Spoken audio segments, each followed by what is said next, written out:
Playback and Render export performance, understanding the Mercury Playback engine and what the colored and badge indicators mean in the UI.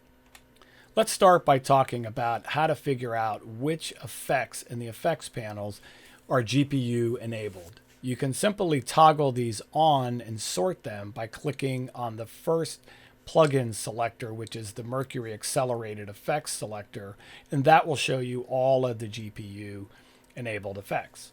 Next, you want to have a pretty clear understanding of which codecs are GPU enhanced and which codecs are CPU enhanced. This does change from time to time, but it's important to have an understanding that some are GPU and some are CPU and some are neither, which just means they're just regular CPU, but they're not enhanced or fine-tuned. So for GPU codecs, Red Camera R3D files, H.264 and HEVC, which we've just recently added playback support for that, as well as encoding support, and Apple's ProRes RAW are all GPU enabled.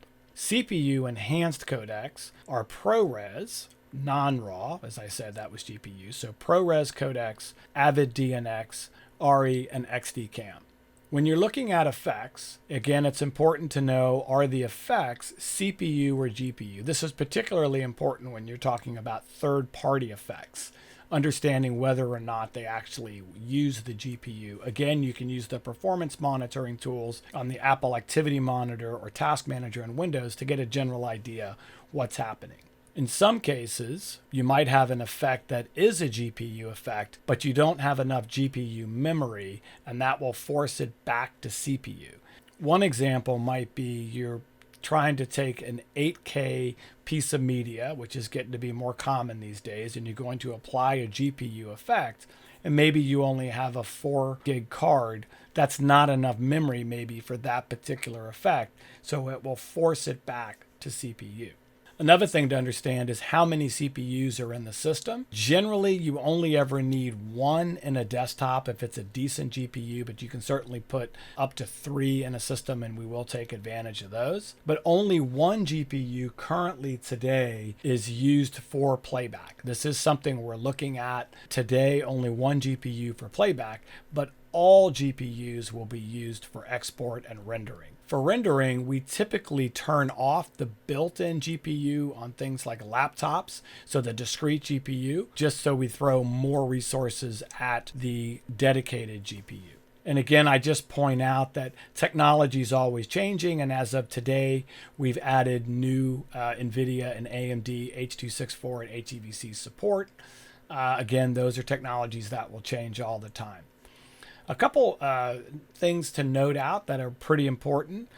Improvements are not linear when you add more GPUs. Just because you can add 3 GPUs doesn't necessarily mean we're going to take advantage of all of them. There are ways, what I would just call kind of geeking out on the timeline, to force it to use all 3. But again, in a real world scenario, typically 1 or 2 GPUs are all you're ever going to need. Another thing to keep in mind when you start putting lots of resources in a system, the more GPUs you might put in a system, the hotter it's going to get. And if it's not cooled properly or designed for that, you're going to kill your performance because all these cards will throttle down when the heat is too high.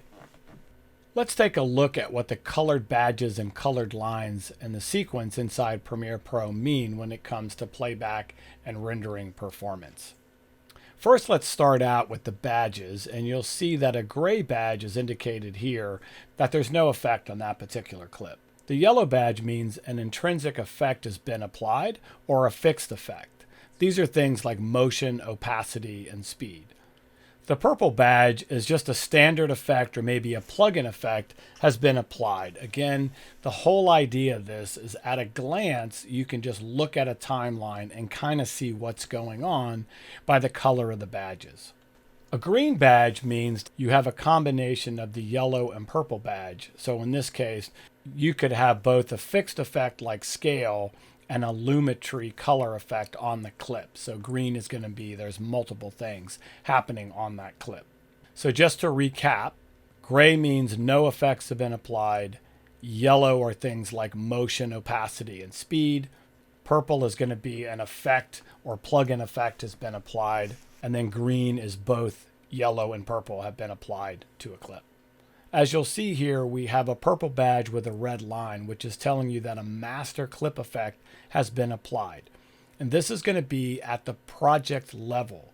So a master clip effect is an effect at the clip level that will be applied to every instance of the clip throughout the entire project. Most commonly used for LUTs and other settings, typically on RAW settings. Next, let's take a look at the colored lines that appear on top of the sequence. A blank area here basically means that this particular clip or segment doesn't have any previewed render files associated with it. And the source media is simple enough that it can play back and be treated as its own preview file. Playback will play back directly from the original source media file, and playback at full quality is pretty certain, and it only occurs for a few codecs. A yellow line, what I typically call my performance indicator, is basically telling me that the CPU does not have a rendered preview file with it, and it will play back by rendering each frame just before the CTI or the playback head gets to it. Playback at full quality will probably be in real time, but not guaranteed. So I typically tell people that the yellow line is an optimized line for CPU or GPU. So again, performance. A red line means that it's a non-GPU effect or combination. So this segment of the sequence does not have a rendered preview file associated with it. Playback will be rendering each frame just as the playback head or the CTI reaches it. Playback at full quality will probably not be in real time, but it could be. I know this can sound a little confusing. So one of the important things that I wanted to tell you is red does not necessarily mean that it won't play in real time. It's basically telling you that each frame is being played as the playhead reaches it. There's no prefetch, there's no pre-render, it's just happening in real time. It's totally dependent on that particular point in time in the system.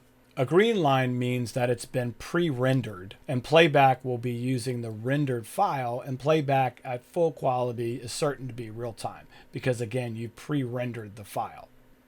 Another colored line on the clip that you might see is the repeated frame indicator, as you see outlined there at the bottom. This basically means that you've got clips that are being reused in the timeline, and you just at a glance want to know, have I used this clip before? How many frames have I used in this clip? Very, very common to be able to turn that thing on. So you just want to know that there's an indicator for that. A performance tip, which is probably the most important thing, if you're using it for a documentary, it's not something you want to leave on all the time, because as you switch in and out of sequences, all of that information has to get redrawn. So it's good to turn it on, take a look at what you're trying to figure out, and then you can turn it off.